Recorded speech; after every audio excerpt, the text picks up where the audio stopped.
Hey,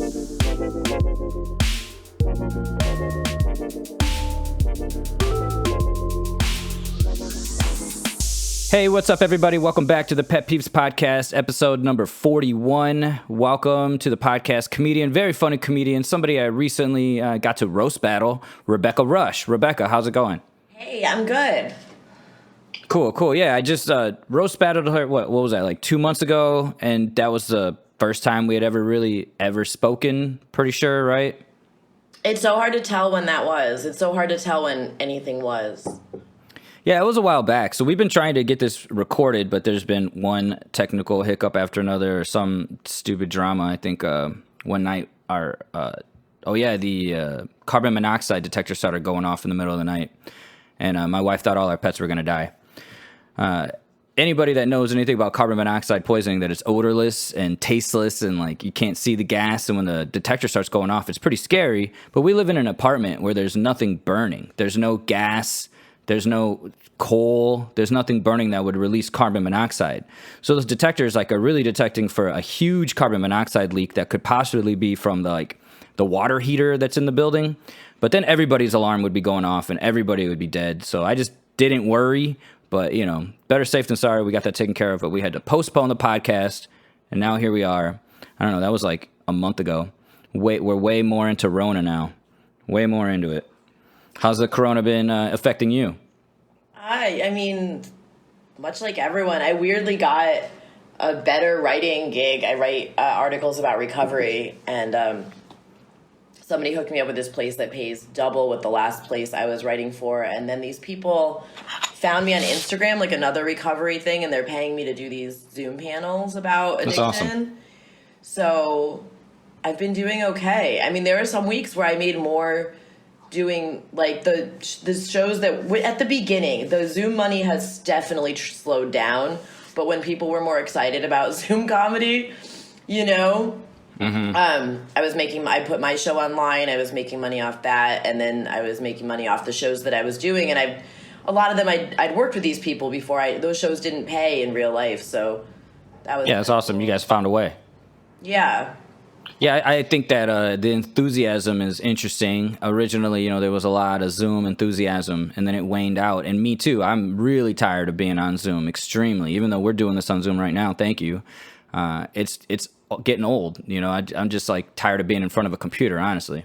I mean, I had shows with like 40 people, would bring in several $100s of my vulnerability show, and like everybody on the lineup was good, but it was like nobody that you might have heard of. At my last show, I had Deborah DiGiovanni and Eddie Pepitone, both national headliners, and I only had 10 people show up, and I only brought in $16, which didn't even cover my expenses. And I was like, you know what? I'd already planned on a hiatus, and I was like, I think it's time. At this point, I just feel bad asking people to show up to Zoom for things they don't have to. But yeah, August is, LA kind of shuts down in August anyway. It's weird to shut down further in your life when everything's already been so slow, but I am a further shutdown. Taking the month off my podcast and my show, so I just got a new co-host, so I'm excited about that, and we'll start back up in September. And it all revolves, this is the show that revolves around sobriety? No, it's about vulnerability, which is bigger than sobriety, Oh, okay. Like admitting I think the sobriety is a huge topic. That's one of the main reasons I wanted to have you on. Aside from you being a pet lover, I think one of my most popular episodes is a guy talking about his depression.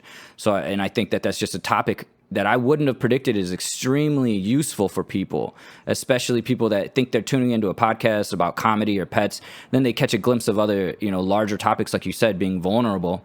And then they kind of gravitate towards the information that you're giving, whether it be about sobriety or about pets or about comedy or whatever. But the vulnerability is the underlying connector between people that actually listen to a whole hour-and-a-half podcast with me. Who would want to listen to me? Not that many people, but the topics and the guests are great. So I'm glad you're here, and I hope everybody listening appreciates it. So I do. I appreciate people like you out there being an advocate for sobriety, which I think is huge, and advocate for vulnerability. So where does that concept come from, the vulnerable part? I think the first time that I was in rehab, I was very much a person where I would deny everything and like I felt like if I admitted anything wrong with me, that people would like run away from me. But everybody could see people are not stupid, you know, or they're not as stupid as we think they are. And people can. And when I remember the first time I admitted something, and people were like nicer to me, it was like the beginning of this like, wait, like learning how to own my shit was this decade-long process for me. And the vulnerability concept just kind of hit me. So what I do is I have all the comics say something that make them feel vulnerable. I always talk about new stuff, and sometimes I get like, you know, sometimes it's like really deep, and then sometimes it's like about how I shit on the side of the road on the way home from a show I bombed because I was too embarrassed to like go to the bathroom.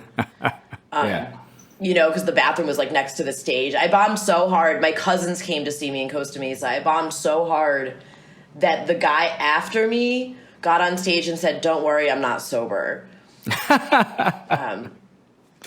So I have all the audience members in person write down something that makes them feel vulnerable, and I pass those out anonymously to the comics. And then the comics have the opportunity to roast them, do normal material, and also talk about something that makes them feel. I had a guy talk about his suicide attempts at one of my first shows, and it was weirdly ended up being funny. Like, he tried to kill himself when he was 7 for the first time. Like, a 7-year-old, like, what a 7-year-old thinks will kill them is oddly hilarious. Pretty funny, yeah, I bet. It's like cartoonish. Yeah, so in Zoom, I just have people send them through the chat to me, and it's an honor that people trust me, and then I just copy-paste them and send them to the comics. And when I was doing it in person, I would just pass them out without looking at them, and now I see them all, so I pick them, like, I'm like, oh, this comic, well, this will be funny for them. Oh, that's cool. No, that's awesome. That's a very unique concept. It's very connective, especially with Zoom, because it brings everybody together, and then people are like, well, what are they going to say about, and then getting like custom roast jokes about something that you're scared of that makes you feel vulnerable, which means like open to attack, but not having that extra level of feeling like people, like, you know, people are laughing at this they're not picking on you, but they don't know that it's you, so you feel this little bit of like safety, security, you know? Yeah. Well, that's interesting. I was going to ask you if the roast battle had anything to do with your vulnerability, like doing roast battle, because I was doing roast battle before and I didn't know you, and then I left and came back, and then you're doing a lot of roast battle. So was it somewhere in your recovery that roast battle became an option or an idea or something you wanted to do? I roasted a few times in New York, and it definitely, like, the learning curve of it, like, it used to take me a lot longer to write the jokes, and I would get really, really stressed out about it. And it helped me build a thicker skin, which I appreciated. And then this psychic that I used to talk to, I stopped because she posted some really problematic meme during the protest that, whatever. And it's not even what she posted. It was like, I gently was like, this is racially insensitive. And she came at me with this level of white fragility that was like, I've spent a lot of money with you, bitch. Like, don't treat me like that. You know what I mean? Yeah. But she told me that it would be good for my career. And I saw that, like, I'm not, you know, I've been sober since I moved to LA. So I'm not, you know, smoking weed with people outside of shows. I'm not drinking with people after or before things. I'm not doing that kind of connective hangout. So Roast Battle gave me an opportunity for people to know who that I was, to prove myself as a good comic, and to make the huge, sprawling comedy community of Los Angeles a little bit smaller, and give me looking back, like, it's given me a place to belong. Yeah, and that's awesome. I think I kind of look at it the same way. And Roast Battle did a lot for me. I mean, in the beginning, as far as helping me feel like I belonged, and mostly helping me feel like I was a real comic. And then after that, you know, it changes what it means to me. What it meant to me then is different than what it means to me now, mostly because of the people that I was doing it with then are all really not doing it anymore. So that's changed it too. And then people are just not hanging out as much. Like, you're talking about the drinking outside and the smoking outside. I used to do that daily, but I can't do that anymore. I'm different. I'm older. I'm married. Most of my friends that used to do that don't do that anymore either, because they've moved on in their careers, or they've gotten into relationships, or they have a kid, or whatever reasons they have. So all that, I mean, it's just a natural growth. But I think that the roast battle as far as this topic, making you more vulnerable, have a thicker skin. That too, it kind of got everything out that you would think would make you less appealing to people. But once you put it out there and in that format, and you really let talented, like the best comedians out there, take you apart piece by piece in front of everybody else, it's hard to not be more confident after that. After that, I definitely had nothing else to lose. Then I could just do comedy. I could just tell jokes after that. Yeah. I didn't have to prove myself so much. Yeah. And what about with the animals? Is animals a big part of recovery for you, or with other people? Well, yeah, I got my dog. I mean, my ex-husband we had 2 dogs, but he had a dog when we met, and I had a cat that ended up going to live with my sister because his dog was like a shepherd, and she was terrified of it. And my sister still has that cat, but we got a dog outside of a Walmart. We went to buy hangers, and we lived in North Carolina briefly. Just a cardboard sign that said Puppies, and he was fine, but it wasn't like the dog that I want. He was my dog. He was cool, but he wasn't like my son. It wasn't my furry son. And then I was in Key West with my mother, and I went into this dog shop, and I saw Nico was ignoring everybody. He was marked down because he was so weird looking. He's a Dachshund Yorkie, and he was such a weird looking baby. He was just all ears. And sounds cute. He was ignoring everybody, but he came over to me, and I picked him up, and he peed on my arm, and I was like, I have to take him. And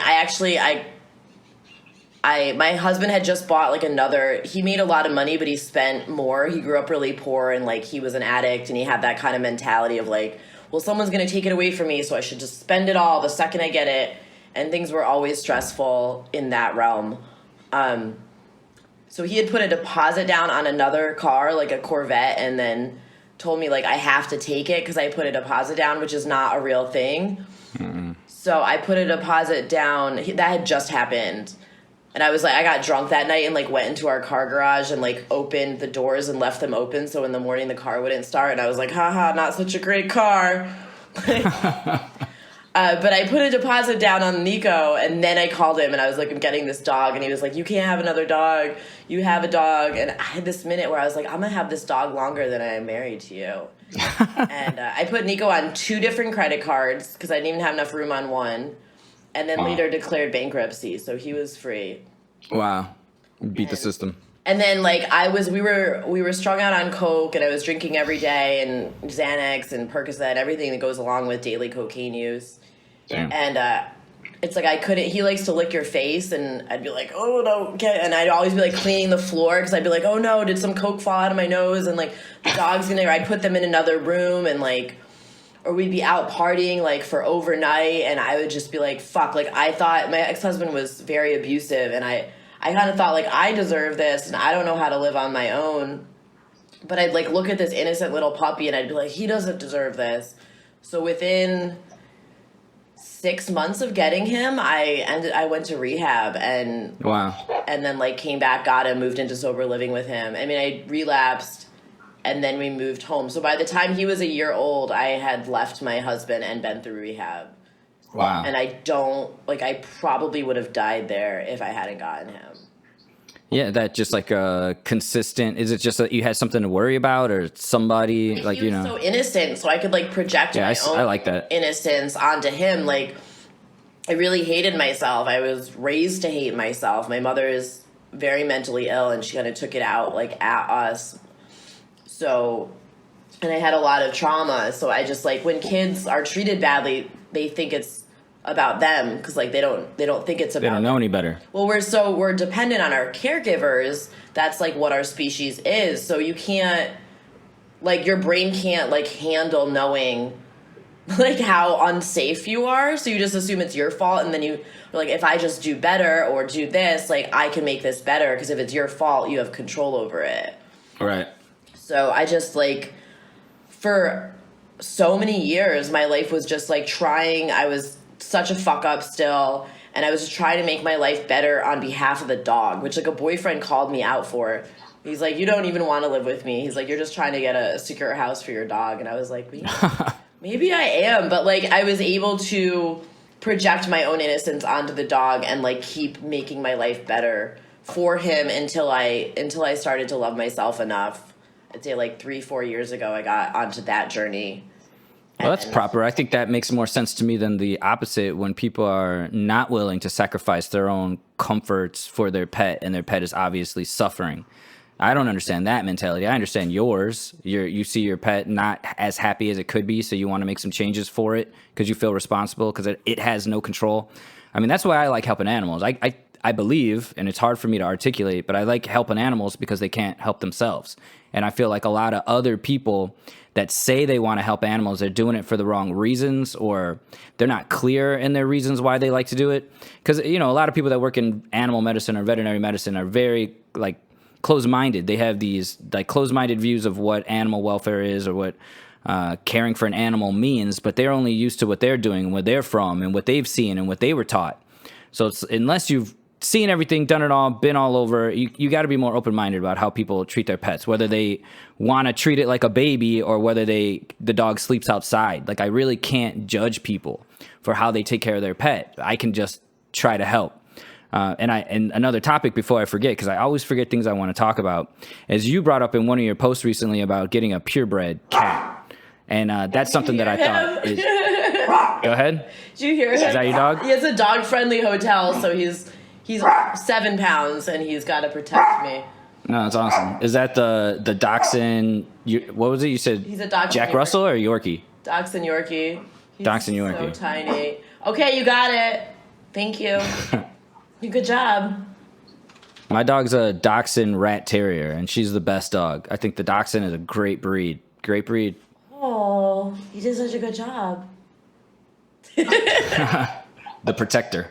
Yeah. We're so tight. I love being able to take him where it's just me and him. Because now that I have the cat and he's not a huge fan of her, they kind of have this relationship like Britney Spears used to with the press where she's crazy and he's following her around can you believe she's doing this shit? I think my dog gets mad that the cat has more access than her. The cat can get wherever she wants and the dog is stuck on the floor. And I think that pisses off my dog. But other than that, they get along really, really well. We had the dog for 4 years, and then we got the cat. And it's always a weird moment. You don't know how they're going to get along, but they're great. They're like best friends. He's constantly going near her just to fart. He farted in her face last month. And she looked at me are you fuck kidding me? It was a roll down who's Brittany now? And then they both... That's how he displays dominance. They left the room. They both ditched me in the fart cloud, and then they came back 5 minutes later and acted like nothing happened. Tried to blame it on you. No, they just left me to sit there in it. I guess I could have left. Stew in it. I was thanks a lot, guys. You just left me alone with the fart. Yeah, it's funny. The dog farts are cute, though. I don't know if my cat farts so much as her shits just smell bad. My cat was a little farty the second month I had her. If I give them sometimes I'll go to Bristol Farms, this gourmet market, and they have shredded rotisserie chicken already in so they make everything so easy for you. And I'll give them rotisserie chicken and that makes them fart. But they fucking... Because they just gobble it down so fast. That's what it is. They try to eat it all fast, swallowing a bunch of air. That makes sense. Yeah, it's also, normal. It weirdly pleases me so much when they can eat the same thing. Because I'm you're a dog and you're a cat and both eat this chicken. Yay. Yeah, they can. That's not terrible. I mean, that's the one commonality. You could give them both shredded chicken and rice. But cats, I don't know. I don't know if my cat would eat anything but cat food. I've never given her anything but cat food. She just eats dry cat food. My cat's obsessed with everything I'm eating. She's eaten cookie dough. She just... I have to be get off, go away. She tries to he will beg and sit there like a dog does, but she tries to crawl in my food. Oh, mine's the opposite. My dog will be on top of me, putting her paw on my arm as I'm trying to put food in my mouth. And the cat isn't interested at all. I could leave a whole plate of food on the table in front of the cat, and she's not interested in it. She doesn't want it. But the dog will eat anything. The dog you cannot trust, not for 2 seconds. And I don't know why. The cat. I think it's because we've never given it to her. The cat's never tried it, so she doesn't know that it tastes good. But who knows? She might change. She's pretty young. Sugar, my cat. Whenever I have something sweet, she very much wants it. I guess my cat likes ice cream. If you have ice cream, she wants to eat that shit. Oh yeah, so getting a purebred cat. So I saw, I was watching the Taylor Swift documentary, as you do, and I saw this cat, and it had like that bicolor pattern, and I was like, if it was all fluffy, and I was like, what the fuck kind of cat? And I grew up with Siamese cats, so I always kind of had this feeling like those are the best cats, those are the only cats, every other cat is like not as good, which is, you know, not necessarily right. All cats are great. But that was just like how I was raised. And No, I get it. And so ragdolls, I like Googled and I found out that it was a ragdoll, and Siamese is one of their parent breeds, so they have, except for the bicolor ones, but they have like the pointed markings, and they have a lot. Yeah, isn't it like a Siamese and a Scottish fold mixed or something like that? It's a Siamese and like an Angora, like a long-haired white cat. That was like the parent breed, and it was supposedly the white cat that was like floppy and relaxed. It actually is a breed that originated in Southern California, and this crazy lady claimed that her cat Josephine, who is like the mother queen, the queen of the whole breed, got hit by a car, and like she claimed that her DNA got changed at the vet when she got, and that's why, and that she couldn't feel pain after, which is why she was so relaxed and floppy, which is why they're called floppy cats. And the rest of the breeders, like 2 people got cats from her and then distanced themselves and started their own like ragdoll standard, because she just got crazier and crazier the older she got. That's awesome. Crazy cat lady, that's the originator. Classic Southern California. Yeah, like the OC, of course, is where the ragdoll originated. But yeah, I think I don't know. It's not, cat breeds, purebred cats are not that popular in general. But as far as popular breeds go, ragdolls are pretty popular. And then the Persians, the Siamese, the Russian blues. And I think purebred cats are super smart. They're different. They are different than like a regular domestic short hair, domestic long hair. They just seem to have like a different kind of intelligence. I don't know. How old is your cat? Is this pretty young though, right? She's 6 months.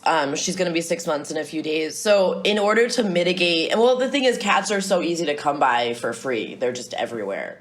Mm-hmm. But I fostered a cat while I was waiting for her to be old enough. Like, I researched breeds. I found a lady who had a litter February 2nd.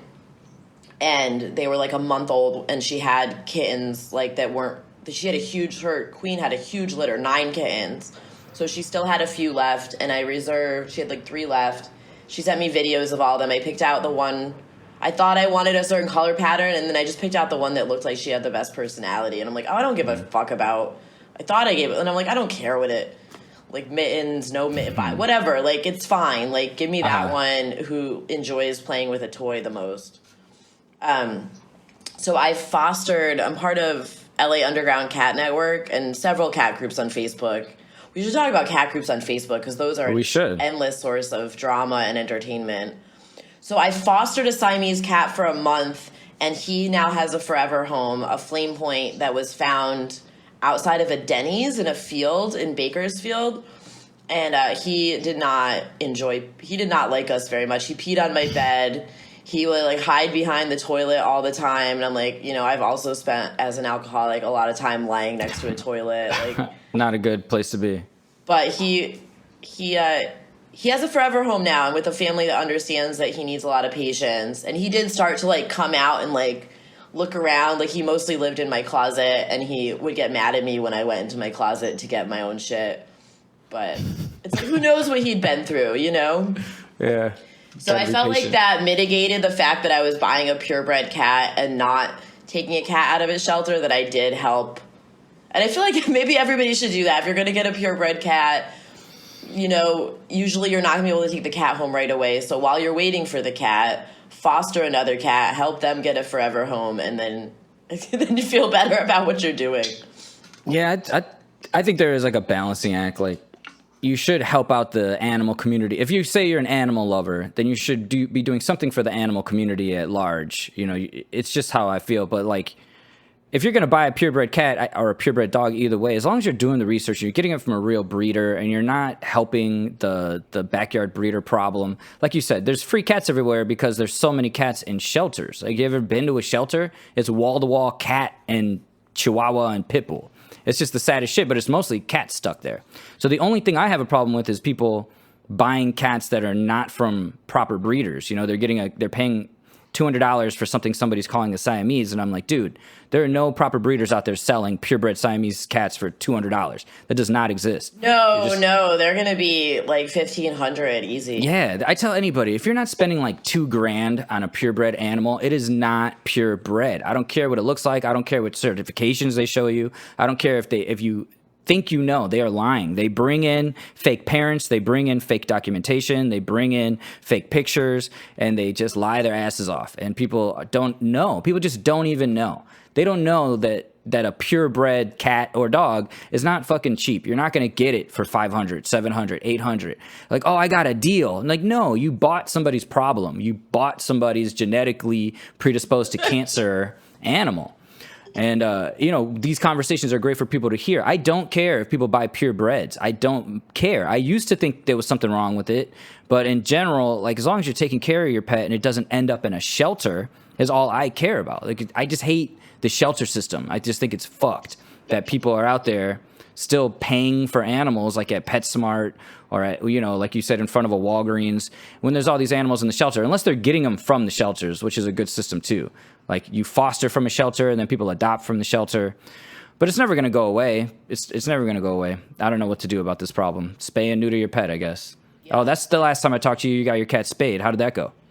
Dude, she was really good. I definitely overpaid for her spay, her vet's in West Hollywood. And then I would see, like, everybody in my cat group be like, Fix Nation, go to Fix Nation. And I was like, I don't know, man. She had the kind of stitches that are under the skin. She had some high-tech shit going on. Like, she's got no scar. She healed beautifully. They gave me, like, kitty morphine for her, which I guess was optional. Like, it's insane to me that people would opt not to spend an extra $40 so that their pet is more comfortable. Like, yeah, I would say for a spay, you need pain control. Maybe not for a neuter. A neuter is less invasive. A spay is extremely invasive. Yeah, so she had the cone. She hated the cone. She never tried. They were like, you can take it off when you're watching her. And I'm like, well, lucky me. I'm home all the time. Mm-hmm. So I took the cone off because she was so miserable and kept trying to take it off. And she never tried to lick her stitches. So yeah, most cats don't. But you just worry about the few that do. Yeah, one of my sister's cats, I guess, like, not everywhere gives them a cone. So yeah. One of my sister's cats went so obsessively licking her stitches that she got, like, an infection, and it was a big vet bill. But what people are doing, so I'm in, like, multiple ragdoll cat groups, and there gets to be a lot of drama. People will be like, that's not a ragdoll. Like, people get really, like, that's not really crazy. That's not a purebred, or like, whatever. People freak out because every once in a while somebody talks about like declawing, and then everybody has a meltdown at them, which they should. But at least once a week I see a post which an admin has had to turn off commenting for. Yeah, those are touchy subjects. The declawing. I mean, just a lot of like. And then the person that, like, got whatever hate will be like, yeah, you know what, fuck you people. And then they'll make another post. It's like, I don't give a shit how much ragdoll he is. He's my baby. And then it's like, well, just go in a regular cat group. Like, if you're in a purebred cat group with a cat that's, like, a mix, like, whatever. Like, just like, I guess this guy had a cat that was a blue-eyed white. His eyes were, like, turning green, and he was sold as a blue-eyed white. I think it was one of those, like, got a deal. But then they're like, the doctor said he might be a masking mink. I don't even know what that fucking means. But he had to come back and, like, yell at everyone in the group again. No, it's incredible. I mean, I stopped arguing with people. In the beginning, you'd meet somebody who has an obvious Chihuahua and be like, oh, this is my Pomeranian. Like, that's not a Pomeranian. That's a Chihuahua. Like, no, it's a Pomeranian. Like, okay, I'm sorry. It's a Pomeranian. And I have to, like, write on their medical record whatever they say the breed is, regardless of what it obviously is or isn't. So after that, it's just like, whatever. People are going to do whatever they want with their breeds. But as far as being a breedist, I don't understand that. Like, if you think one particular breed is better than the rest or one particular coloring is better than the rest, I don't think that's true. There's, like... whatever, a pit bull or a Chihuahua or a fucking Great Dane. There's good dogs and there's bad dogs all over the place.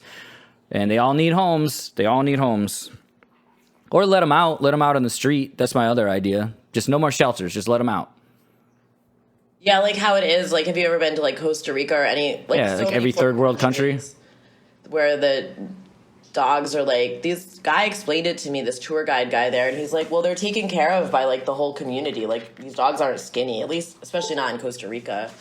No, I was in Thailand, and the dogs, the beach dogs, they're Buddhist there, so they believe all the dogs are living through their karma and their other lifetimes, and it was normal. The dogs had their own little community that everybody respected, and there was certain parts of the island that you don't go down because that's where the packs of dogs lived. But then there's parts of the islands that the dogs don't go down because that's where all the people are.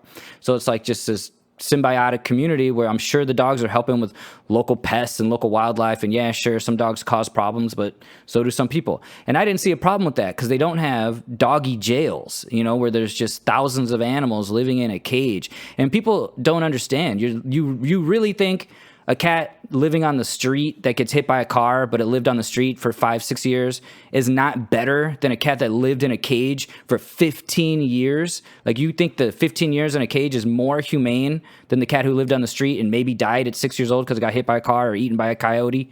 Like, I don't understand how you can differentiate. Like, if I were the cat, I'd rather be free for 6 years than in a cage for 13 years.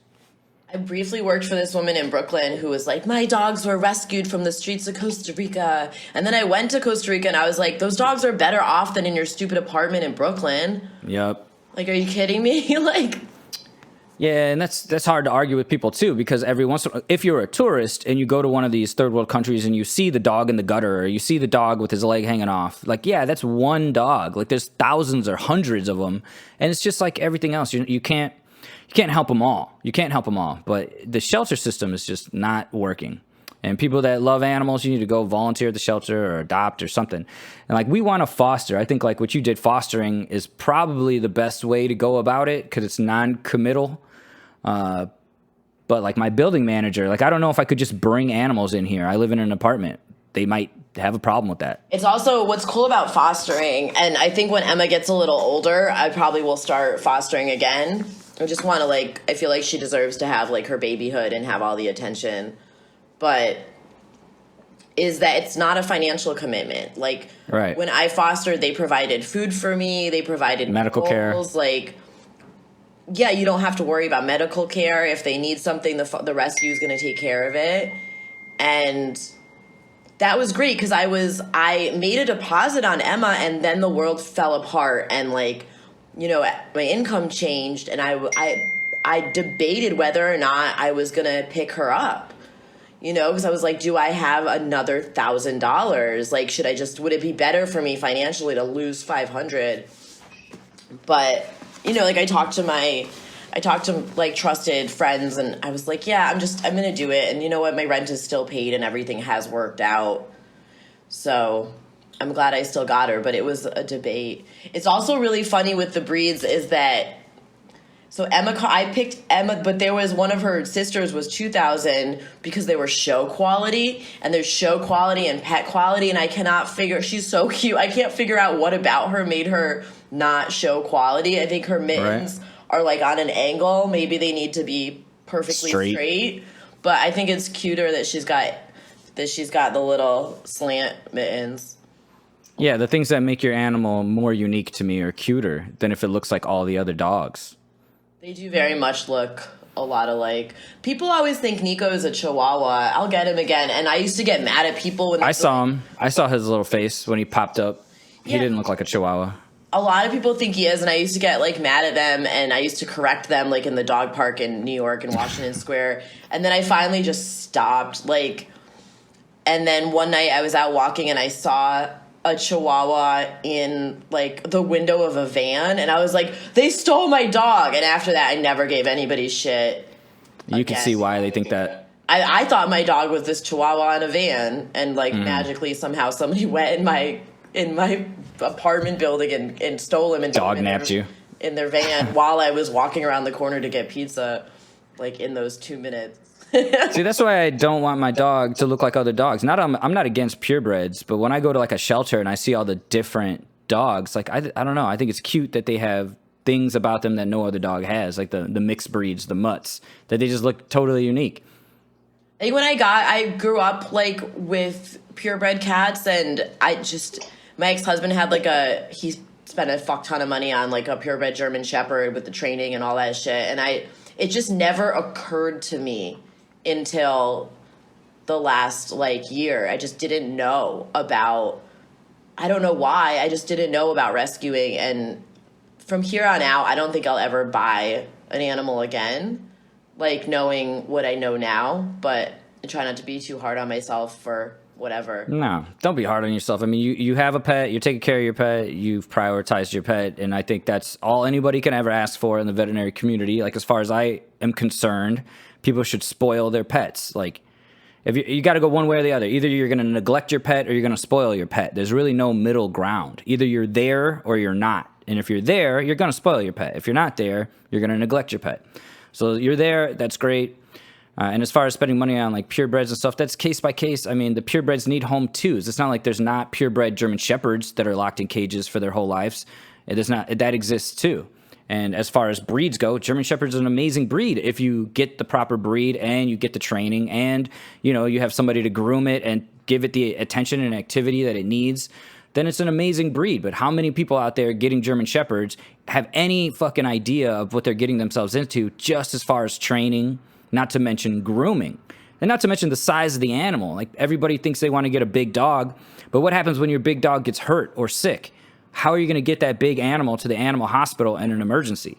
How are these types of breed research people don't do. Get all that. How it happens when your big dog shits in the house. It's terrible.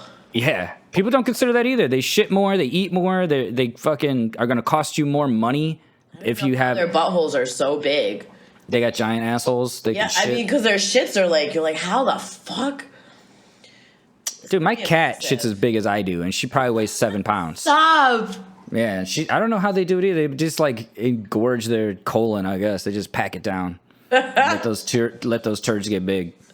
My cat, does your cat follow you into the bathroom? She doesn't follow me. She follows my wife. My pets definitely prefer my wife over me, and I don't know why. I think she just babies them a little bit more than I do, which is enough to make them prefer her. But they definitely will just sit in the bathroom and watch her go to the bathroom. It's like Cinderella or whatever the hell, where the animals just follow her around and they'll just sit and watch her like get ready and watch her brush her teeth and watch her go to the bathroom. If she leaves the bathroom door open and she's in the shower, they're both in the bathroom, like laying on the bathroom mat. They don't do that for me. I get jealous. I'm a little bit jealous.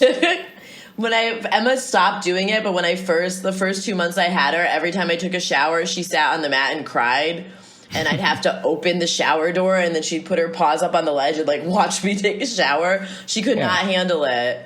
Yeah, that's my wife with the pets. They like want to get in there with her, and she'll bring them in there with her, and then she'll like shower them. She's crazy. I take Nico to the shower sometimes.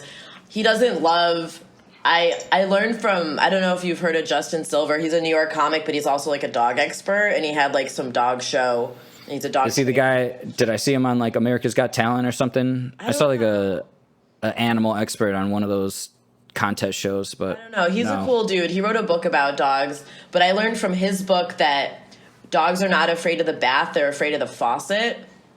So I was like, holy shit, poor Nico. Like, when I was still smoking weed and drinking, I would just be like, come in the shower. And he'd be like, I hate this. And I thought he hated baths, but if I run the bath, be with him out of the room, turn off the thing, get like a big cup, and just put it, and then get in the bath with him, he likes it. He's way more into it. I never heard that. We'll try that. But my dog, she's little, like your dog. She's 14 pounds, so a little bit bigger. But easy enough to put in the bathtub and give a bath, and she doesn't fight too much, actually, and neither does the cat. They take it pretty well, actually, but yeah, not all the time, but sometimes. Yeah, I know that you shouldn't have to. The cat is young, she's healthy, she could do it, but whatever reason, my wife insists on doing it, and like, you should do it maybe once a month, maybe, if you're going to bathe your cat, but any more than that is overdoing it, and I think it's just like a matter of bonding with her. I had to put Emma in the shower once because she's still a baby, and there's a big debate in the ragdoll cat groups. I guess ragdolls specifically need to stay with their mom longer, and I got her at 9 weeks, which is apparently too early. And she definitely, like, I'm having to teach her myself about. She likes to bite me when I'm meditating, and she enjoys I had a neighbor over and she's like, "Why is your cat biting me?" And I'm like, "She fucking wants to bite everyone." Like, she gets in certain moods where she just wants to be bitey. But But just because she's young, she's like, that's normal. A lot of cats are like steps in her duty. She's getting better about it, but like she's so into covering her duty that she'll end up stepping in it. And she's a long-haired cat, so then she'll have a duty foot. So sometimes I call her Princess Poopy Paws.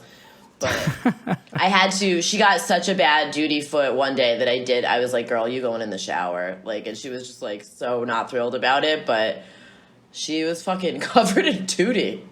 No, like I think that's another thing too. Like you have to get your pet used to being bathed in case it needs to. Like if it gets all full of shit or whatever, that's another like. At least it should have the experience of getting a bath at some point when it's young, so it's not totally freaked out when it's older, and that it's not a terrible experience. Like you said, doing it slow or turning on the faucet beforehand or anything you could do to reduce the stress in that situation. Because like my cat did the same thing when we first got her. She would step in her poop and then she would try to clean her paws on the wall next to the litter box. So then we'd have like poopy paw marks. And this is when she was really little. She's gotten better at it. Like she aims better. Or actually, I think we got a bigger litter box. I think that's what we did. Because she was small, and as she got larger, the litter box was too small for her. So we got a bigger litter box, and that helped. And then we also got a little like mat that goes under the litter box that's for like cleaning their paws. So I think it knocks off some of the shit. But I don't see her stepping in it anymore. But I'm glad that we can clean her paws. I mean, little paw wipies, those work. The wipies for your pets, those are key. For me, it was like a big thing of being, like when I was in New York, my apartment, I had a studio in the West Village, and it was so tiny, and I just wasn't stable enough. So like in my head, like I always wanted another cat. I felt so bad when I had my cat, right when I met my husband. I was all coked out, and I would put coke in my cigarettes before I went to bed and leave the window open, and this was like the biggest shame of my life. My kitten would climb in between the screen and the window to like look out, and sometimes I would pass out and the window was old and it would close. So I would wake up a couple times in the winter in Connecticut and my cat would be stuck in between the window and the screen, and I felt like the biggest piece of shit for like I think it's only been the last few years that I've forgiven myself, and it was always like, it was a thing for me to be like, one day I will be stable enough and have a stable enough life that I can have a cat again. So it feels like, it felt really good to be like, oh yeah, like I'm a real adult now and I can get a cat and I have a big enough apartment. And also I live in a courtyard building that's, my property manager is like obsessed with cats and it's fully enclosed. And there's an upstairs and downstairs, there's tons of plants. And we have a pool, and the cats in my building are allowed out, like in the courtyard, because they can't get under the doors. They can't get out. And fucking Emma loves it, and I was like, "This is so cool!" Like it's like having a cat be able to go outside. It's so rad. She fucking loves it. Like she's friends with all my neighbors. She doesn't so much like strangers. Not that she's met that many, but like my friend Mary, she's like, ugh. But she seems to like understand that people in the building are like part of her pride or whatever, and she is super into the people in the building, and she just that's super cool. I wish I had something like that. I like feel like I know my neighbors more because I already bonded with all my dog neighbors, but now I bond with all the dogs in the building are not allowed in the courtyard unless they're on a leash, so that the cats don't get upset. That's awesome. Yeah, she knows like they're allowed out 7 to 9 morning and night. So at 7, she's like at the front door being like, "Can I go outside, please?"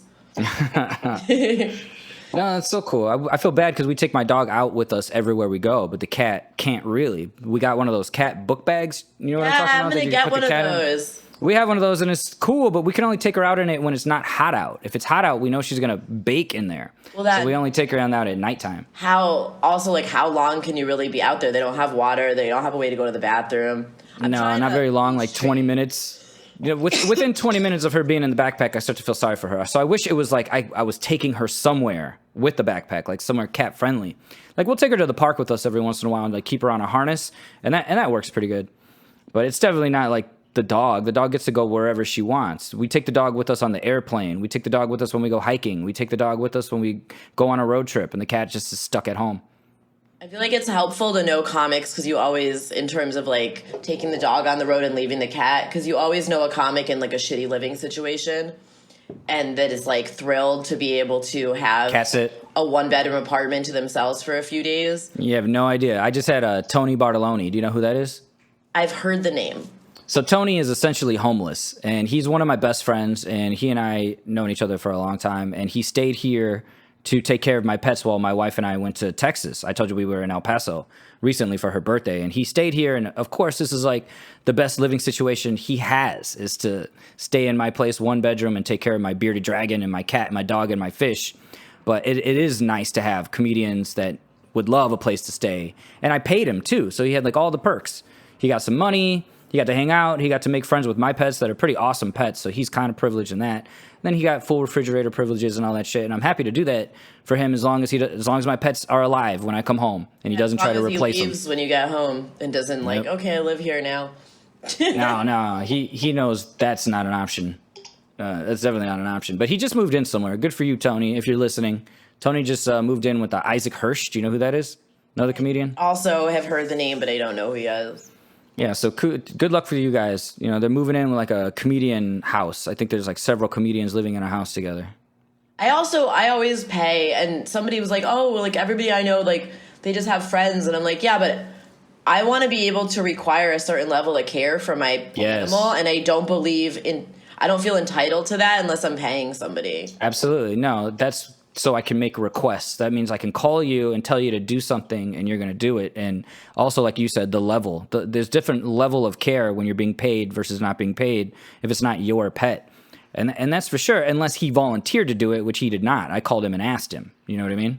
I had somebody that they're not a comedian, but they have like a podcast where they have comedians on, and they're like newly sober, and I did a psychic reading for them, and it kind of came up that they needed to be single, and they're like, yeah, I've been in this string of toxic relationships. I really want to focus on me and my new sobriety. And they had volunteered to watch Emma, and then like a couple days before, they're like, so I'm going to be in Newport Beach with my friend all day, but I'll still sleep there. And I'm like, yeah, like I was like, look, just, and then it came out that like, oh, this was not a friend. This was a guy she just met on Tinder.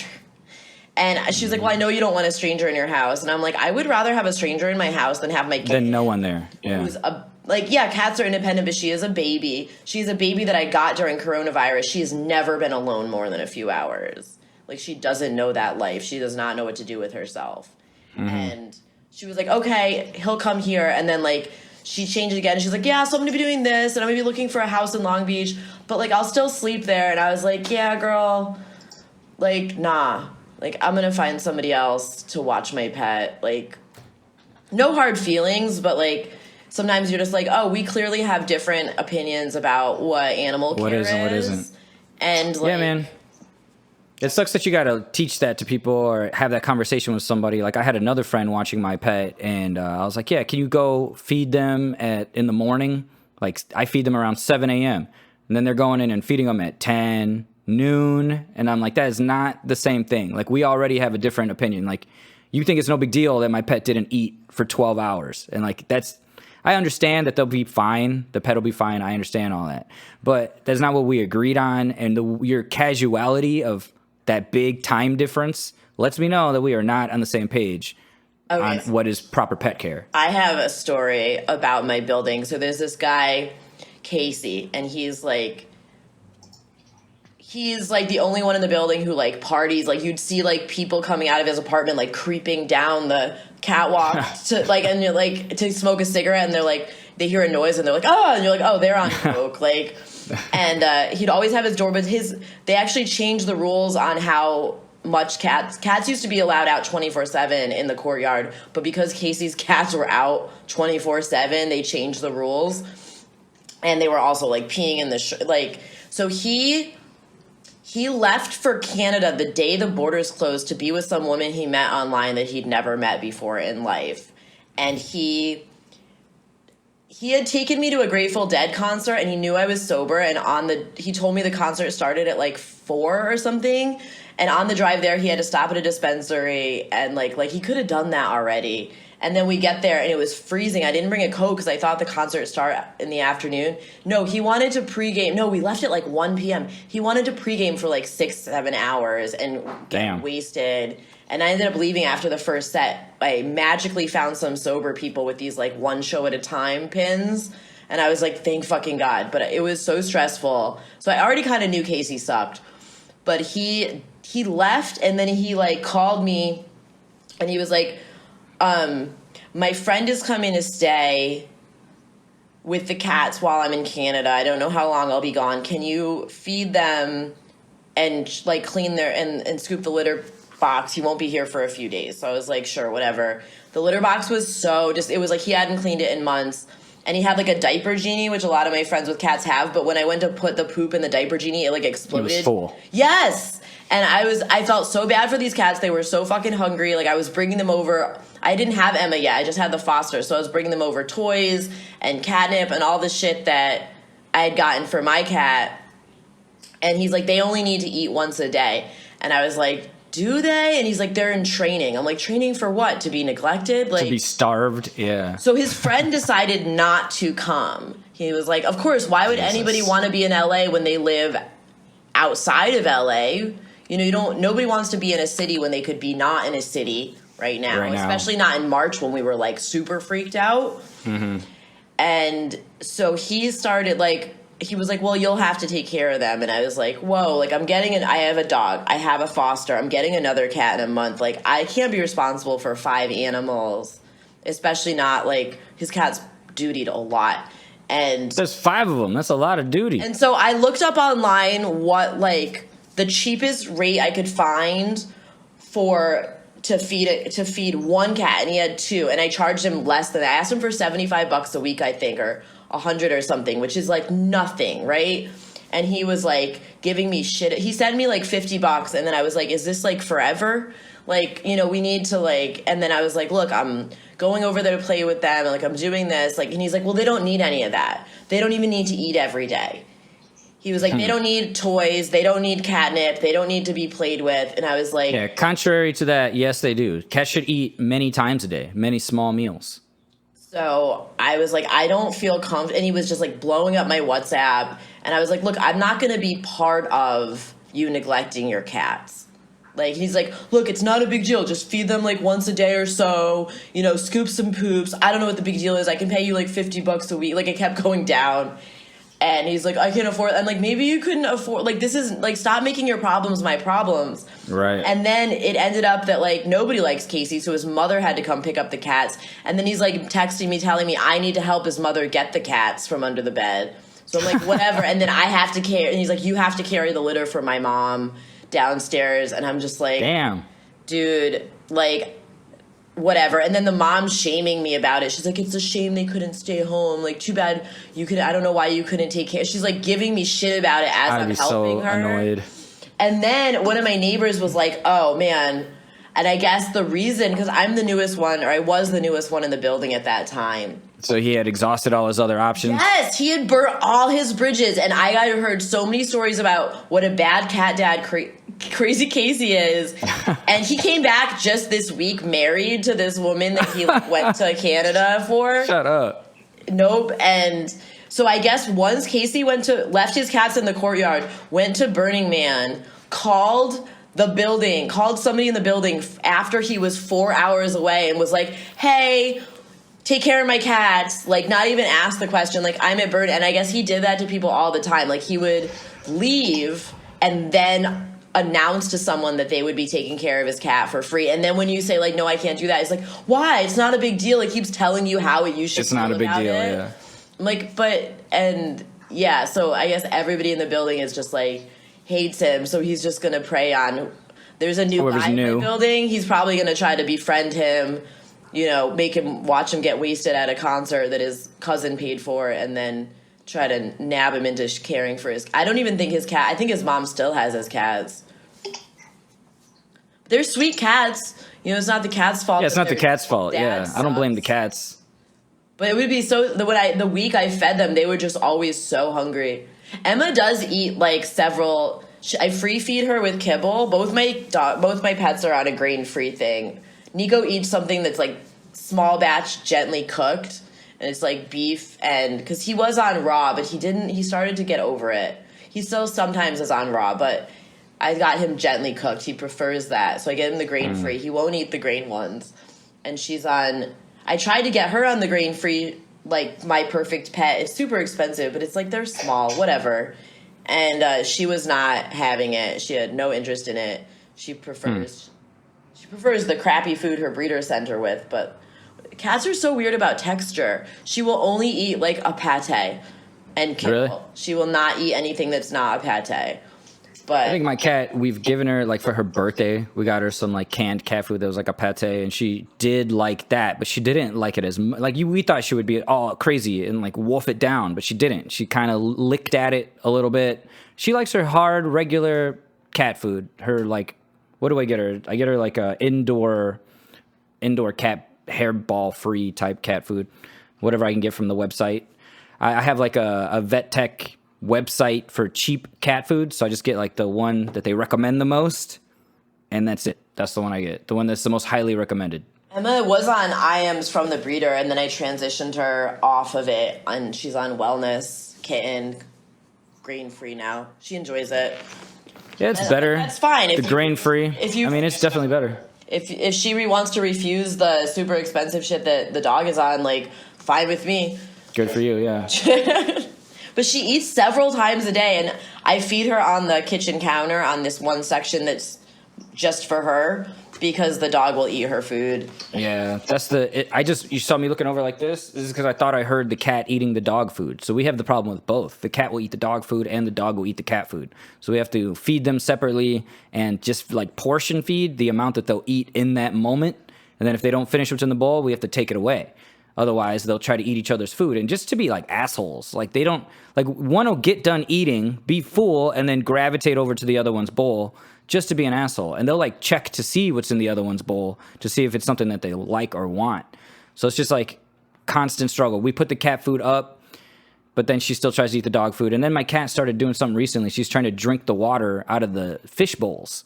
I never saw her do that. And then all of a sudden I caught her doing it twice, drinking the water from the fish bowl. And she has a water fountain, like a functional, perfectly good water fountain that I actually advertise in this podcast.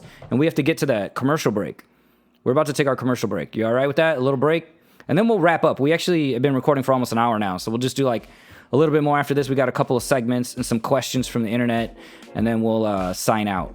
We'll take our little commercial break. Thank you guys. We'll be right back.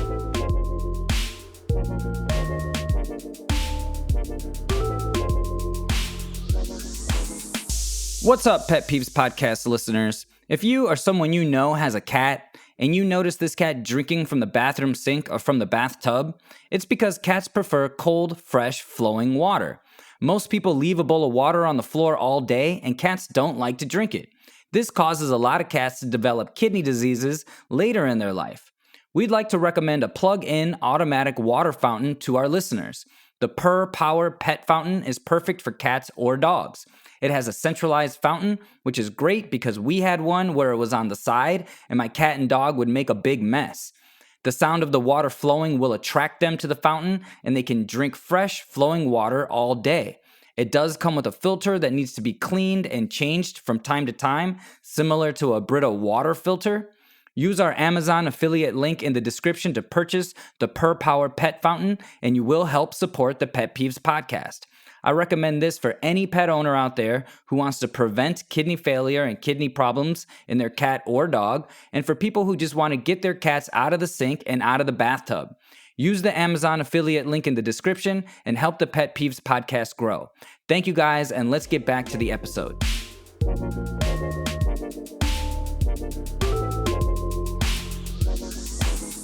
Hey, welcome back to the episode. Thank you guys for listening to the plug, the Your Power Pet Fountain. If you have a cat that's drinking from your faucets, drinking from your sink, drinking from your bathtub, it's because cats like cold flowing water. Get a pet fountain, plug it into the wall. It's automatic. Fill it with water. Cats will drink from that. You'll decrease the likelihood they have like kidney diseases when they're older, especially cats. You got a cat. Your cats drink water pretty good. Your cat, I mean. She drinks a lot of water. So I got a second fountain. I already had a fountain for Oh, you my have a dog. fountain. See? Of course You're I awesome. do. See, And because you're fucking smart. Everybody out there that doesn't have a fountain, you're doing it wrong. she was drinking out of his fountain in the kitchen and ignoring her fountain. So I moved her fountain into the bedroom, and now they just share both fountains, so they don't have to. If one of them wakes up in the middle of the night, or we're about to go to bed and we're already in the bedroom, they'll just drink out of that. So they don't. That's awesome. It's not like my apartment's huge, but it's bigger to them than it is to me. So now I get use out of both my fountains. They're happy with it, and she likes to drink out of the top of the fountain, and he drinks out of the bottom. Yeah, my cat drinks out of the top of the fountain, and actually I started recommending the fountain we have now because the faucet or the fountain tip is at the middle of the fountain. I used to have one where it was on the side, and since she would drink out of the top, it would run down the side of her face and get all over the floor and leave like a big puddle of water. So now we have one that drips in the middle, and she still drinks from the top, but it doesn't make a mess. But she does the same thing. I wonder why. The dog drinks from the pool, and the cat drinks from the top of the fountain where the water's coming out of.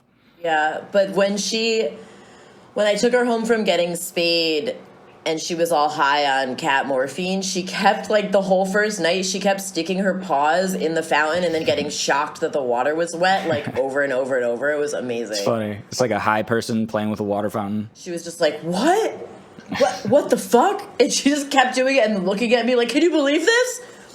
This shit is wet. Awesome. And then she would drink some, and then she'd stick her foot in it again and be like, oh my God, it's still wet. That's hilarious. It was really that's like, cute. you gotta get cat. Cats are so funny. They're so funny. They're so much fun. They have so much Because they play with everything. Everything's a toy to them. They have that, like, oh man, I'm gonna send you a video of after this. Have you ever seen this video where this like couple they do like a sketch where the man dresses up like a cat and runs around the apartment fucking everything up? It's so funny. It's like my cat at 2:00 in the morning, like on the dot. She wakes up in the middle of the night and we could just hear her like messing around in the apartment, knocking stuff off of tables. And then we'll wake up in the morning and sure enough, she's like knocking stuff off the tables and making a mess. And there's just this video of a couple depicting that. And it's just like spot on that the cats in the middle of the night wake up and start running around making a mess. Your cat doesn't do that?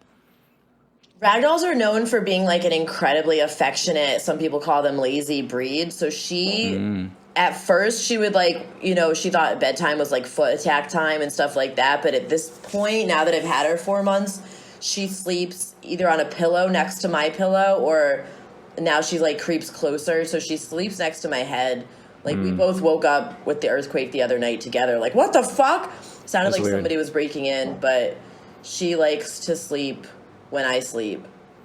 Yeah, my cat will sleep away from us. Every once in a while, she'll sleep on the pillow, but not next to my head, next to my wife's. But she definitely wakes. She did the toe biting and the hair biting and the ear biting when she was a lot younger. She doesn't really do that anymore when we're sleeping. I can tell when Emma's in a bitey mood, and it's just like if I try to pet her head when she's in a play mood, like that's my bad, Yeah, it's going down. But she doesn't do it hard. She's just trying to play. Sure. So I'm like, all right, playing. It's bird on a stick time. My cat doesn't bite so much anymore, but she did when she was younger. But she seems to have grown out of it. What else was I gonna say? Oh yeah, about your cat getting spayed, and you said you paid a lot for it. I wanted to talk about that too. I got my cat spayed at like low cost bus in LA. I got my cat spayed for $5. How crazy is that? Yeah, it cost me over $500, and they gave me a low estimate and a high estimate, and then it was higher than the high estimate, and I was irritated. Yeah, you said you overpaid for it, and so people ask me about this all the time, especially my students, like what's better? Like I for sure risked my cats for $5 because they don't run the kind of general anesthesia, they don't have like emergency stuff there, they don't. So you're taking like a chance that they're going to use way less of their ability to do the spay than they would at a regular animal hospital. But I've done so many spays that it's pretty routine. Like a doctor should be able to do a spay in a bus, in a car, on the sidewalk. They do so many, before they can even finish doctor school, before they can call themselves a veterinarian, they have to have like 1,000 spays and neuters under their belt or some high number. So I just had to make the choice. Am I going to let my cat have the risk of not making it out of this anesthesia so I could save some money, or am I going to spend $500, $700 to get her spayed at an animal hospital? And the only thing is I know is that at the animal hospital, they jack up the price with all this stuff that's not necessary. I've done surgeries. I've been there. It is not necessary to do all these things that they're going to require you to do. Is it helpful? Yes. Yes. Because they called me and they're like, I had to bring her in. Like, there was in the contract from the breeder, I had to bring, so I have a 2-year health guarantee, but I had to bring her to a vet within 72 hours of getting her to get a well kitten checkup. And I did that. And so she got spayed only 2 months after that. Or 2.5, and they called me and they're like, well, you just had all this blood work, so you don't need to get it again. So and then they said, and then I was like, why is this costing more than? They're like, oh, well, the blood work. And I'm like, the blood work that you told me you did not need to do. And I was about to say the blood work. That's exactly what I was going to say next. Like, is it good to do blood work right before surgery, like day before, day of? Sure. But if it's a young, healthy pet, especially if it's had blood work before and that was all normal, is it really worth charging people? It's like another $200, $90, $200 for the blood work, depending on what kind of blood work. But still, for a young, healthy animal, like, you got to understand, in the shelter, they're doing spays and neuters all day long, and they're not running blood work. They're not placing catheters. They're not putting in the dissolvable under the skin sutures.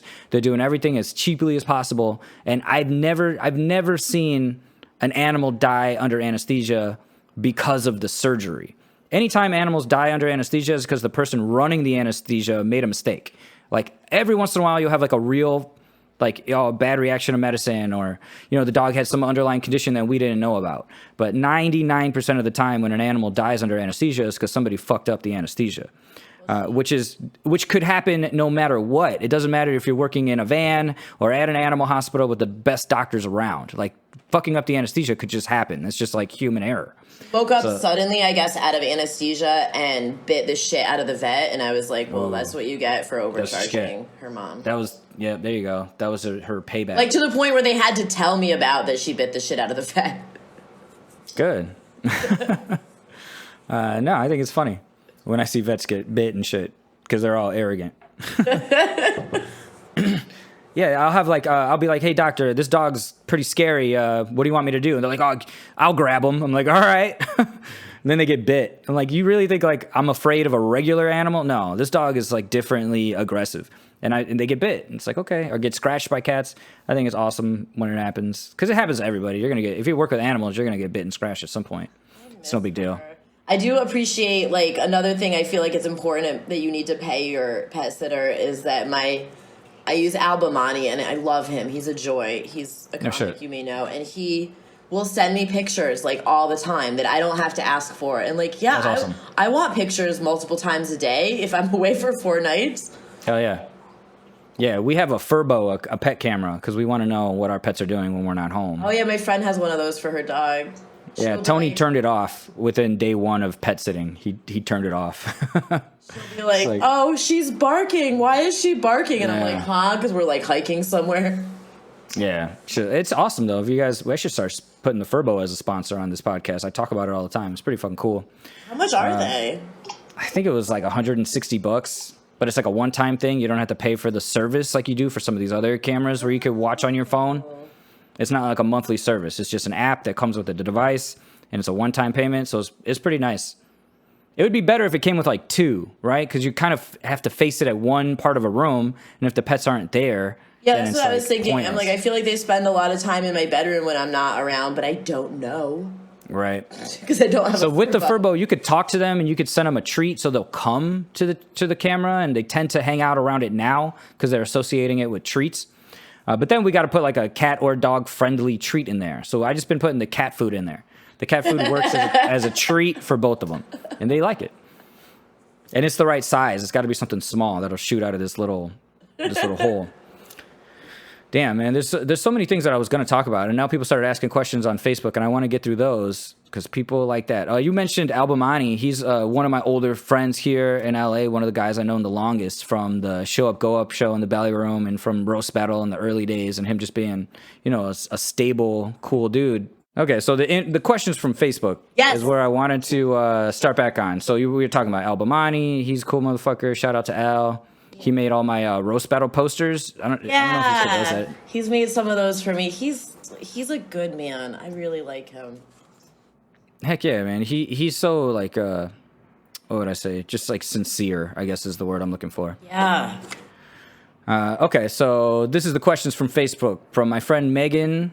Sorry, her name's Stephanie Ishler. Her question is about Megaesophagus. Stephanie is one of my friend's wife. So I met them in South Korea when I was teaching out there, and they have a podcast and a YouTube, and you guys should go check them out. I think she has one called Finger Painting Star. She does like finger painting now on YouTube. But her question is about Megaesophagus and picky dry food eaters. So Megaesophagus, this is interesting. I was reading an article that you shouldn't have your dog eating with its head facing down where the bowl is on the floor. That Megaesophagus is something that happens from them swallowing food up. Is a big problem with Megaesophagus, that they're trying to fight gravity when they eat with their head down and they're swallowing up, especially for large breed dogs that have more of a distance to cover with a bowl on the floor than a small dog. So they're saying that you should actually put your dog's bowls up on like stools or some kind of, device or, thing that can lift it just to put it off the ground a little bit so they don't have to crane their neck down while they're swallowing. The other thing is them eating large things and swallowing that. Another thing I know causes Megaesophagus is if you use a collar on your dog and they pull on the leash a lot, it can cause trachea problems and esophagus problems. And then what else? Just it's a large breed problem in general, the Megaesophagus. So if you have a big dog and that's anything 50 pounds or larger, they consider a big breed. You should try feeding your animals an elevated feeding surface. There you go. How about that? And Guam Felix has a question. You know Guam? Yeah. Yeah, Guam's awesome. He's one of the door guys at the Comedy Store, roast battler, one of my better friends too. Known him a long time. Shout out to Guam. He asks, how old should puppies be before you take them hiking? What are the best breeds for active owners? Okay, this is a good question. How old should puppies be before you take them hiking? It depends on the breed. I mean, really, it depends on what you call a puppy as well. I probably wouldn't take my dog hiking until it's fully vaccinated and had some, and it has to be big enough. Like if it's got short little stubby legs, hiking's going to be hard for your dog. So it's got to be big enough and vaccinated enough for me to feel comfortable. But I would say, I don't know, at least 4 months, because that's when they're going to have all their series done and at least their first rabies, maybe, hopefully. And then you could take them out. But again, if they have short little stubby legs or if they're just small breed animals, taking them on long hikes is not always going to be good for them because they're going to run out of breath fast. They're going to get hot faster. And it's not easy for them to go on long hikes with human beings that have these nice long legs meant for walking long distances. I would like to add to that like my dog is old and he's tiny, so he gets tired fast. So if I take him on a hike, I bring a sling. Like it's kind of like a baby sling, but it's made for pets. That's and awesome. He looks tired. I just pop him in there, and then he gets to still see everything, gets to breathe the fresh air, and he's only 7 pounds, so it's not a big deal. Yeah. For me if you have a small dog, that's obviously something that you guys should consider carrying the dog. Put them in a sling, put them in a backpack, or just carry them in your arms if they're smaller. So for big dog owners, it's a little bit more complicated. But like you got those like English bulldogs or Frenchies or any of these dogs that have short, stubby legs. They're hard to take hiking, and especially those English bulldogs and those Frenchies, those pugs, they have the small snout, the brachycephalic, where their face is pushed in, so they can't breathe properly anyway, let alone the short stubby legs, let alone the heat that people don't take into account when they go hiking, all those things. So it's breed dependent, it's age dependent, it's vaccine dependent, how old you should take your puppy hiking. But I would say at least 4 months, 6 months if you want to be smart about it, and then depends on how long your hiking trip is. Your animal should not be open mouth breathing if it's hot out. If it's open mouth breathing, your dog is hot, and if drinking water isn't stopping the open mouth breathing, then they're still hot. So you either got to pour the water on them. Hiking is a problem for dogs. They overheat and they die a lot. So you got to pour water on them or ice or whatever you got that's cold. Put alcohol on their feet, like rubbing alcohol on their paw pads helps. Cold water. Try to get them to a vet where they can get them on fluids as fast as possible. But that open mouth breathing is what you got to watch for. What are the best breeds for active owners? Active breeds, it depends on what you're doing. I definitely like any kind of Labrador if it comes from a good breed, any kind of Shepherd if it comes from a good breeder.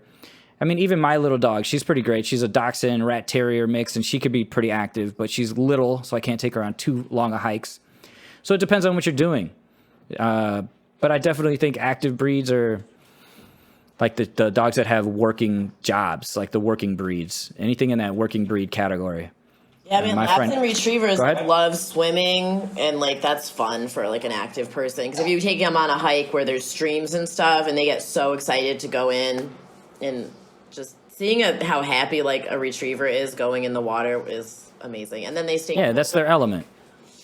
They love that shit. They want to climb. They want to be dirty. They want to swim. They want to chase animals. Like that's a perfect environment for them. But that's a big dog, so you got to consider that. There's going to be a 60-pound dog at least. So I think the size of dogs people need to consider more. And what else? What else we got here? There's your dog. So cute. Oh, there she is. She wants to go outside. But I can't open the door because it's too loud out there. We live by LAX, and the airplanes go over every 2 minutes, and it comes up on the podcast, and it sounds like shit. Oh, she's in her bed. So cute. That's her little bed under the cat stand. That's Angelita. Say hi, Angelita. Hi, puppy. We call her Mama. Oh, that's She's what I 5 call now. my cat. Yeah, it's easy. Easy nickname. All right, what else do we got? Alec Minero says, not sure I asked this yet. When you rub your dog's belly and their leg starts going or spazzing, are they actually enjoying this? I mean, I've never read any scientific evidence about it, but I assume so. They seem to like it to me. Cats and dogs have like a spot that you can scratch and they kick their leg. I think they like it, but I don't know. I'm not going to look that up. It seems I've been wondering not about worth that it. because Nico, I like almost never flea treat him because I hate the idea of putting chemicals into his skin. It freaks me out. But this season he was scratching so much, and I was like, fuck it, I'm going to have to frontline him. And he stopped scratching, but his skin still seems itchy. Like now when I rub his belly, now he's doing the leg thing, and he wasn't doing it before. And I'm like, what's going on with him? I thought that same thing. I'm like, is he not like, he almost never does the leg thing, and he's been doing it ever since like the whole flea incident. Well, I mean, it could definitely make their skin more irritated when they have the flea bite. Like the flea bite, unfortunately with the front line, they have to bite. The animal has to bite to die. So like the animal is still going to get the effects of a flea bite. And if your animal has a flea bite allergy, then they're still going to get the allergic reaction and make their skin itchy and sensitive, even if you use the front line and you don't physically see any fleas. Because they're biting and they're dying. Yeah, one flea. Yeah, that's what a lot of people say. And it might not be fleas. I mean, sometimes dogs just get itchy skin to whatever. But if it is fleas, then, the front line doesn't work as a repellent. It just works as like an insecticide. But there are flea repellent and, the flea preventative that has a repellent in it that exists. So try that out. Maybe it'll work better. But I use Frontline on my dog. I use Frontline Plus because it does fleas and ticks. And I think it does like maybe even some intestinal parasites, something like that. So I like the Frontline Plus because it's over the counter. You could just get it at the store. And I could order it online and get it for pretty cheap. I get Frontline Plus for the dog and the cat. And it works good enough. It does not work as good as something you need a prescription or something oral. Like anything you put on the skin is not going to work as well as something injectable or something oral, like a pill. But it's cheaper, and I don't have to go to the vet, so I use it. And we get it from the internet. So you can also get it from Costco pretty cheap. You guys want to go look up Frontline. Active ingredient, fipronil. Look for any product with fipronil. It works okay. Here's the other last question. It's from my friend June. June is she worked with me at an animal hospital. She's an animal advocate and a really, really talented veterinary professional.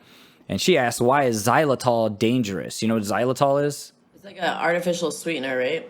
Yeah, exactly. And they put it in sugar-free gum. And I was just reading about it when she asked, and I just knew that it was poisonous and not exactly why. I thought it was something else. But apparently, the sugar-free part of it, the xylitol chemical, just doesn't allow insulin to be, it doesn't increase or decrease the insulin levels in our blood, right? And the insulin is what makes you be hypoglycemic or not, like enough blood sugar or too little blood sugar. So for the xylitol in the dog, apparently it makes the sugar in the blood get absorbed like super rapidly. It increases the insulin in the dog's bloodstream. So then the sugar gets absorbed rapidly into the animal's cells. So then the animal doesn't have any more blood sugar. So it causes like extreme hypoglycemia. And they said within an hour of consumption, 10 to 60 minutes of eating the xylitol can have detrimental effects. Causes a rapid and profound decrease in the level of blood sugar. So I didn't know that, but that sounds pretty scary. Your animal all of a sudden becomes hypoglycemic, and you don't know why, but it ate some xylitol gum. I don't know any other time I've seen xylitol besides in gum. So keep that in mind out there, people. All the stuff that your animal could eat and die, there should be like a list that you put on your refrigerator. They sell them, like the ASPCA. They probably give them away. Like a list of poisonous foods, poisonous plants, poisonous chemicals, things like that that you can keep your animal away from, hopefully. And that was it. Those are the Facebook questions. Thanks, guys. Thanks, June and Alec, Guam, and Stephanie. Do you have any pet questions before we go? No, I feel like we've covered everything. Covered quite a lot of pet content. All right, that's awesome. Okay, so the last segment's a question for you.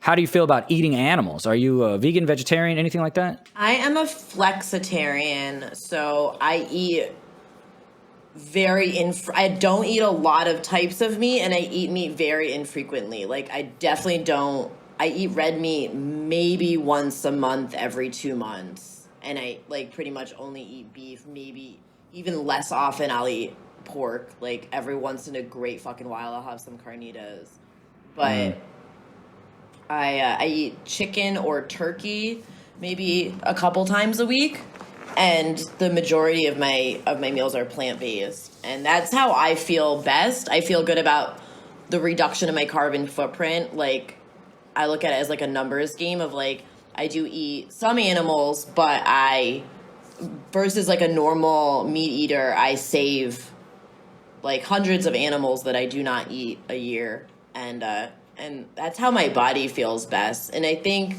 and I've heard people say this, like, the problem is not that we eat meat, it's how much meat that we eat. Definitely agree with that. And I also mostly, like, beef is delicious, but I try to really, really limit my beef consumption because it takes so much more water and natural resources to create a pound of beef than a pound of chicken.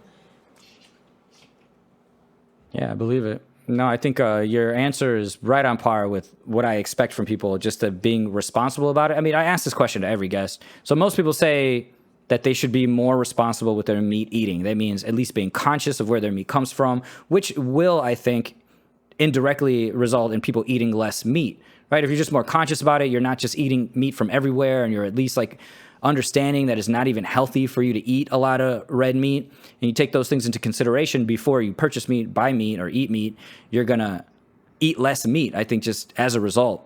But then some people are just like, I'm a meat eater, I don't care, I eat whatever I want. And like, that's fine too, but I feel like it's not morally responsible, especially if you call yourself an animal lover. You call yourself an animal lover, but you don't think there's any repercussions to us eating way more animals than we need to, as far as, you know, health is concerned and just animal life is concerned and animal welfare. When you see the conditions that these factory farmers are subjecting the animals to, like, there's no way you could look at factory farming and not think there's something wrong with that, or that we couldn't do it better, or that when you go to the grocery store and you see all this crappy meat, all this crappy red meat with all this fat in it, all this marbling, and you're spending your hard-earned money on food that's literally going to make you sick. So that's something that I don't understand with people who are just like, I'm going to eat whatever I want. See, like my wife and I have gone vegan, we've gone vegetarian, we go through spurts where we just try to eat no meat for a while, but definitely less meat than we would normally consume before we considered the ramifications. Say like pre-2015, I never thought about it. I never thought about how much meat I ate. But then as I started thinking about my health more and more, I think that's it, as I started getting older. And then I started thinking about just seeing the animals in those conditions is pretty heartbreaking. It makes you want to consider other methods. And then you see all the vegan and vegetarian trends blowing up. And it's like, okay, that's a bandwagon I could get behind. You know, if it's going to help animals and help my health, and if that's the new trend, and I'm against following trends, but that's a trend I think I can at least identify with. Yeah, so I'm hoping that. Go ahead. I similarly limit my dairy. Like, I never use real milk or cream. I use some butter, and I sometimes eat cheese, like especially if I'm out, but I also eat nut cheese. So like, I'm not fully vegan, but I mean, the dairy farming industry is also terrible. So I try to really be conscious of how much dairy that I'm contributing to that industry. You know, like how much I'm buying and taking in.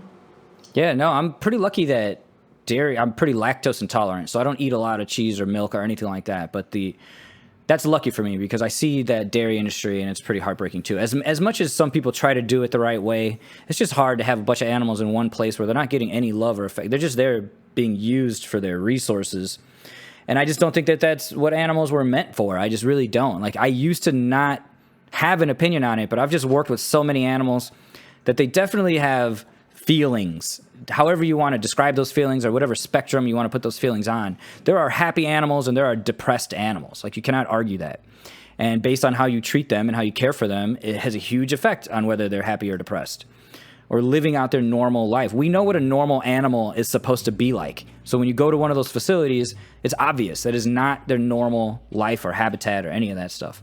But whatever, I'm not here to tell anybody what they should or shouldn't eat. I just like to get the opinions of comedians because I feel like comedians actually think about what they're going to say before they say it instead of just saying shit.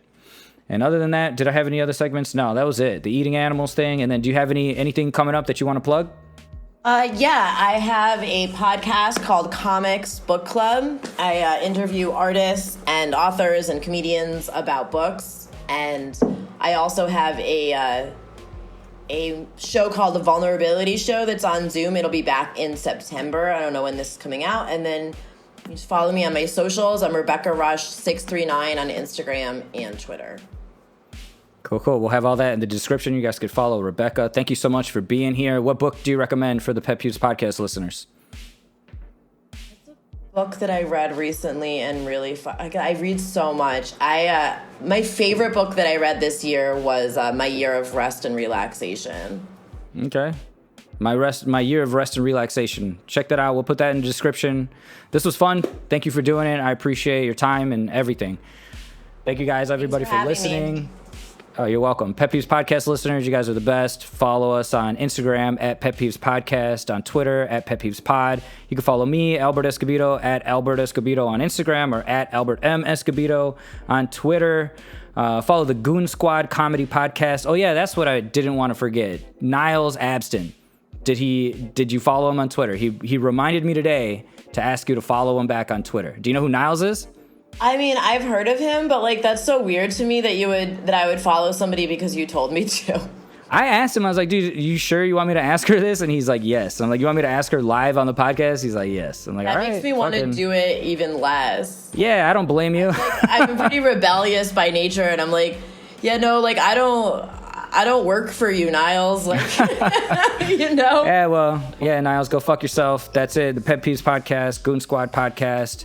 You can watch my stand-up special on YouTube. Don't judge me. Thank you guys for listening. Thank you one more time, Rebecca, for being here. You guys have a great day. That's it.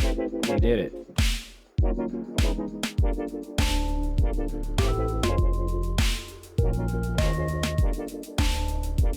it.